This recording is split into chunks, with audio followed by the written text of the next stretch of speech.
After seeing some very strange amnesiac discussion threads on social media, I have a few words to consign to the screen and the microphone.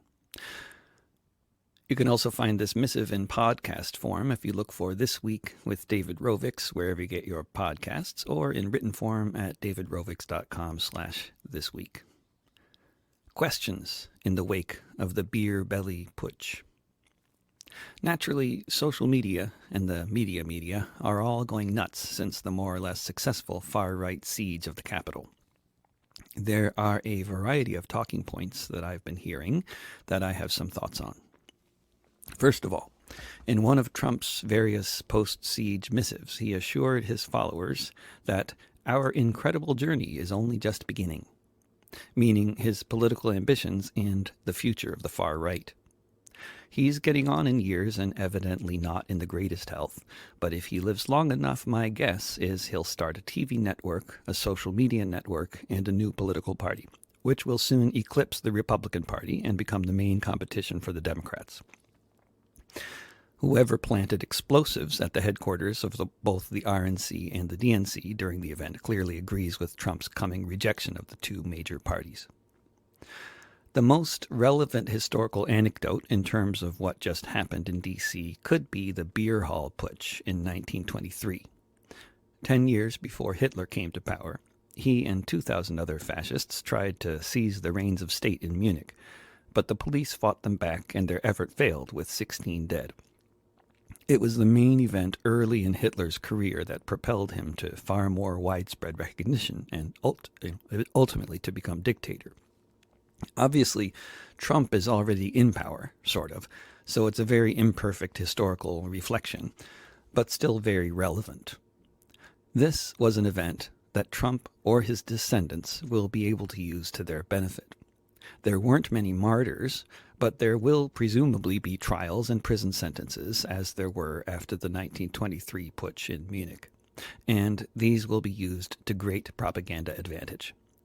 Two different folks I know independently came up with the term beer belly putsch for this one. On a separate historical note, loads of politicians keep making bizarre comparisons to the torching of the Congress by British forces in the War of 1812, such as Senator Cory Booker. Senator Booker had lofty words about how the last time the Congress was attacked by people with guns, it was the British Navy, unlike this attack, which we brought upon ourselves. But actually, we brought the other one upon ourselves as well. As with every other war the U.S. has ever been in, with the partial exception of the European theater of World War II, the War of 1812 was started by the U.S.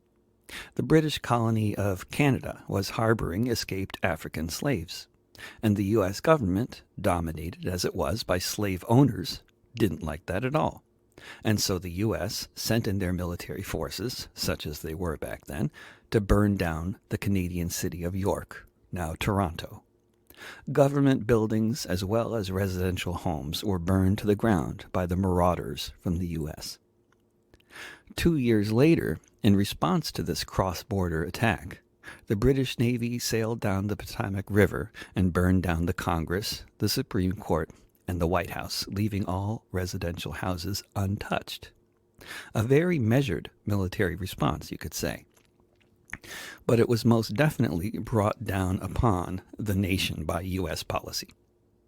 But what seems to be especially dominating the conversation lately revolves around questions of security, or lack thereof, at the Capitol.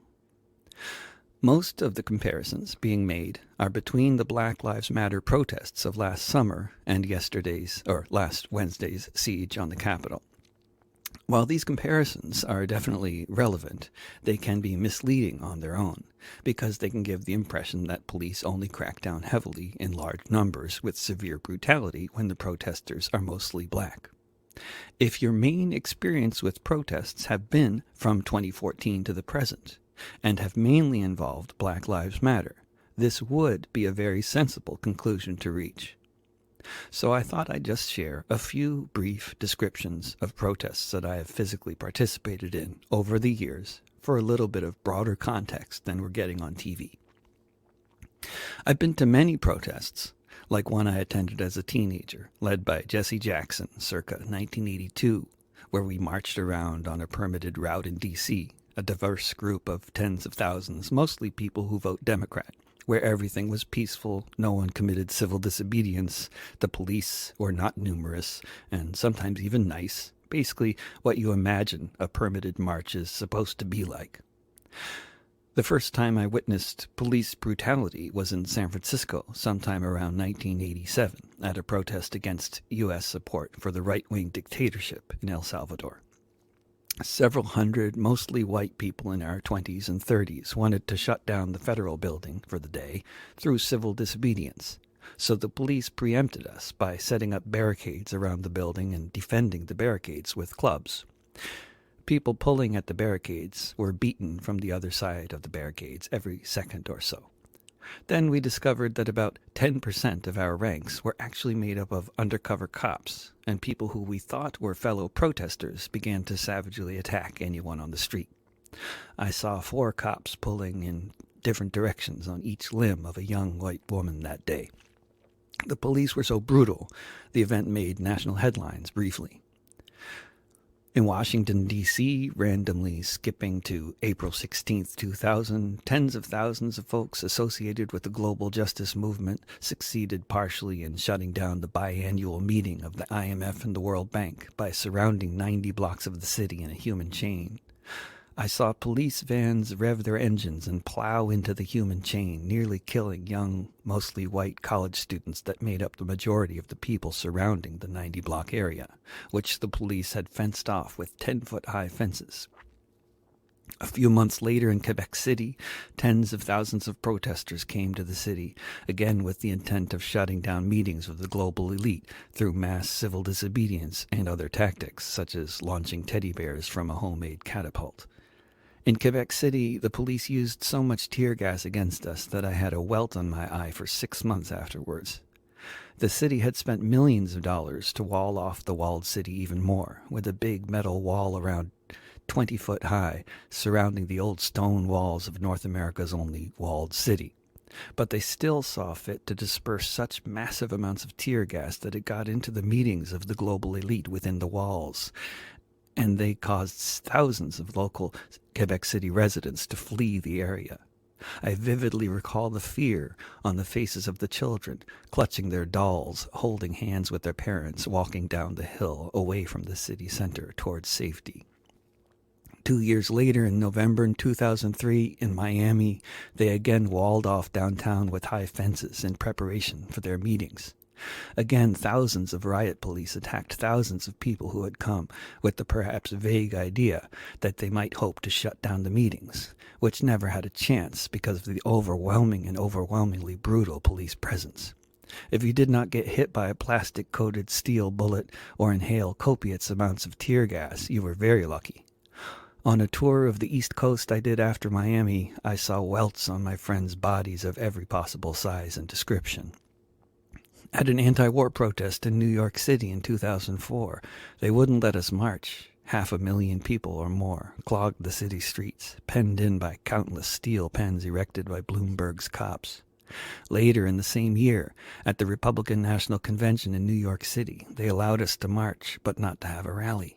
And when several hundred people marched without a permit in the course of the RNC events, then I was among them and barely escaped mass arrest when the police boxed us in with their netting and held everyone there who didn't slip out at the right time. I've seen many mass arrests of hundreds of mostly white people. Sometimes they hold everyone over the weekend like they did to 600 mostly white youth in D.C. on April 15th, 2000. I was there, too. Randomly skipping ahead, there were protests at the G20 meetings in 2009 in Pittsburgh, around 10,000 people in attendance at the peak. At one point, a collection of a couple hundred mostly white college students were having an unpermitted meeting on a college campus outdoors, when for no apparent reason the police announced the campus was locked down, and they began to systematically attack anyone who was there and not inside a building. The buildings were locked, so anyone who didn't get into one in time was running away from the campus for their lives. Police were roving around, randomly clubbing anyone they saw. I saw them knock a white woman off her bicycle very violently. A cop clubbed me in the back and nearly knocked me over, but I kept running. I can still feel the impact of his club on my back as easily as I can feel the whiplash I got from a car accident I was in several years ago. These are just a few samples to give a little flavor of how the police mobilize when faced with the prospect of 10 or 20,000 mostly young white people who want to commit acts of nonviolent civil disobedience for the most part, such as sitting in the street. They spent upwards of $100 million on security in Pittsburgh. The following G20 in Toronto in 2010, I was there too, they spent $1 billion on security. And we're talking about totally militarized security. They had loads of armored vehicles at those aforementioned protests in Quebec City, Miami, Pittsburgh, Toronto. Total RoboCop gear everywhere. No badges or faces to be seen, only armor and clubs and amplified voices in armored vehicles to go along with them. Practices of the police commissioners in charge of running the show at each of these events included little encouragement for people to peacefully protest and exercise their First Amendment rights or any of that bullshit. What they did instead was terrorize their communities, spread fear in the press, and spread fear among the ranks of their officers. They showed their cops videos implying that some of us coming to the protest had killed cops in the past, which was false. They systematically encouraged residents in a poor, mostly black neighborhood near downtown Miami to freely rob protesters. Instead, people in the Overtown neighborhood went out of their way to help protect us from the police, harboring fugitives, you could say. I was also in Ferguson in 2014, a couple weeks after Michael Brown was killed, and yes, I saw all the same stuff in terms of militarized police forces responding to what was overwhelmingly nonviolent civil disobedience in the form of people marching the streets. And over the past months, I've seen more of that sort of thing here in Portland, with friends young and middle-aged, white and black, suffering all descriptions of injuries at the hands of a savage police force. This is a viciously white supremacist, institutionally racist system, to be sure. It has been since the foundations of this once largely slave-based economy, and systems of racist oppression have continued ever since. However, for the powers that be, the enemies are many. The race-based system we have here is set up to divide and conquer the population in so many ways, and it succeeds in this endeavor. The clubs come down against people of color just for being people of color, no doubt. But if you think for a moment that white people are free to commit acts of civil disobedience or violence against the authorities, if you think that they just let us do whatever we want if we want to shut down a meeting of the global elite, think again. Usually, they are much better prepared than they were on January 6th, 2021. Whether the folks trying to shut them down are people of color or not. The primary difference in this case was not that the group of far-right protesters, rioters, coup attempters, insurrectionists, or whatever you want to call them, were white, but the fact that they were from the far right.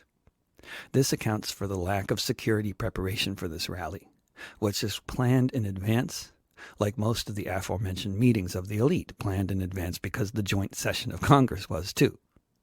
And it also accounts for the fact that people were engaging in hand-to-hand combat with the police and not getting shot. No group of white anarchists has ever tried to do what they did. If we did, we'd be shot. And in case I need to explain why the far right gets systematically treated with kid gloves, or just ignored entirely, when they want to have a rally in Portland or Charlottesville or Washington, D.C., long before this attack on the Capitol. Because, as we are learning daily with new revelations about who was involved with the Capitol siege, the police, largely, are already on their side. They get up in the morning to work another day. Turn on the radios to hear the man say, I know the reason why you're stuck. We gotta drain the swamp, clear the muck, if you want things to be better, he said. We gotta paint this country red, so go downtown with flag and gun. That's how the West was won. and the liberal reporter gets up before dawn, deriding the confusion of the aforementioned pond, educating us about times before, while omitting the whole class war. How we fought side by side, white, black, and brown 100 years ago. Right here in this town, they talk about slave patrols, but not about that. You can call it ignorance, but I smell a rat, and the pawns line up and take their sides in the land of the Great Divide. A politician runs for office in this country. He pretends not to be affected by the money. He stands up for our rights, especially when it's one that's supported by the money men. He tells us not to look behind the curtain, as his voting record makes it absolutely certain he's representing the few. That's what all the millionaires in both parties do. And the pawns line up and take their sides in the land of the Great Divide. With us all divided in so many directions, with some getting rich, others plotting insurrections. Someone said a half-truth is worse than a lie, more powerful even than a bullet in the eye. It seems in order to divide and rule, they just amplify the voices of the tools. In the Congress, in the White House, on TV, or in a caravan of pickup trucks invading the city. And the pawns line up and take their sides of the Great Divide. And the pawns line up and take their sides in the land of the Great Divide.